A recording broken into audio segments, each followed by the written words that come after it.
Ya, masih berkaitan dengan makanan. Kalau tadi apel, kadang-kadang apel kan juga disajikan ya di pesawat ya gitu, atau berbagai macam hal makanan lainnya disajikan pesawat, karena terutama pesawat yang perjalanan lumayan jauh gitu. Ternyata memang tidak mudah atau tidak gampang untuk menyajikan bagaimana makanan itu bisa disajikan dalam pesawat, apalagi agar tampilannya itu tetap menarik, tetap enak buat disantap di dalam pesawat. Iya, kalau menurut saya sih memang makanan itu kan beragam ya dan membuat kita akan nyaman melakukan penerbangan. Nah, bagaimana makanan penumpang pesawat ini diolah?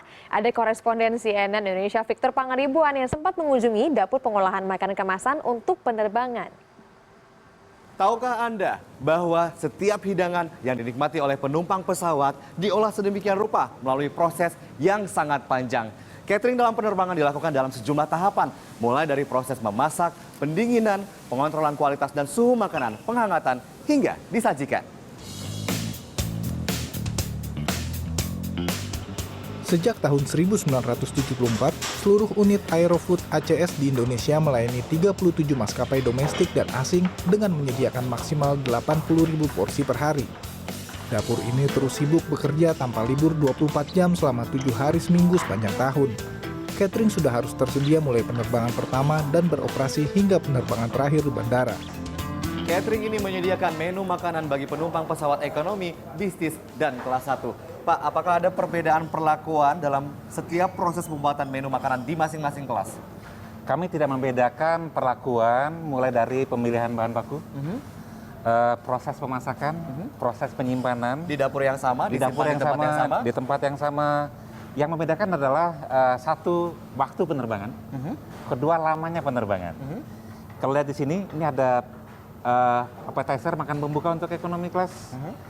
Kita punya buah potong untuk bisnis class, lalu ada pilihan keju untuk first class. Penyajian sendiri dari plating mungkin ada perbedaan? Pastinya ada perbedaan karena masing-masing customer punya ciri khas masing-masing terhadap peralatan makan minumnya. Seperti apa itu? Nih, tentunya R&A ini buat buah bisnis, kelas bisnis kelas. Disajikan ke dalam piring seperti ini. Piring seperti ini, kemudian di kelas utama mereka punya plating seperti ini. Lalu ada di kelas ekonomi, kalau dilihat juga tempatnya berbeda. Catering ini memiliki lebih dari 500 menu lokal dan internasional. Menu untuk masing-masing kelas penumpang akan mengalami pergantian menu secara berkala. Kita melihat profil juga penumpangnya seperti apa. Jakarta Singapura kebanyakan orang pergi Senin, pulang Jumat, 1 minggu kita ganti menunya, supaya tidak bosan. Ada penumpang yang punya permintaan khusus, sepertinya karena agama, karena kesehatan, itu kita punya spesial menu. Seperti misalnya Hindu Meals untuk orang Hindu, Muslim Meals untuk orang Muslim, kemudian ada juga makanan-makanan terkait dengan kesehatan. Berbeda dengan catering pada umumnya, penyediaan catering dalam penerbangan terbilang kompleks. Portion atau pemorsian, disinilah menu makanan ditata dalam wadahnya sesuai dengan spesifikasi menu yang telah ditentukan. Kemudian, makanan ini akan dikemas dan didinginkan kembali sebelum dikirim ke masing-masing penerbangan. Sebelum disajikan, makanan ini akan melalui proses penghangatan agar dapat dinikmati dalam kondisi hangat. Agar tetap awet, makanan yang telah dimasak disimpan dalam ruang pendingin bersuhu 0 hingga 5 derajat Celcius. Perusahaan ini mengantongi sertifikasi ISO 9001 untuk Quality Management System dan ISO 22000 untuk Food Safety Management System. Catering ini konsisten memastikan standarisasi kualitas makanan kemasan yang diolah, mulai dari penataan makanan, tampilan warna, ukuran, dan berat per porsi.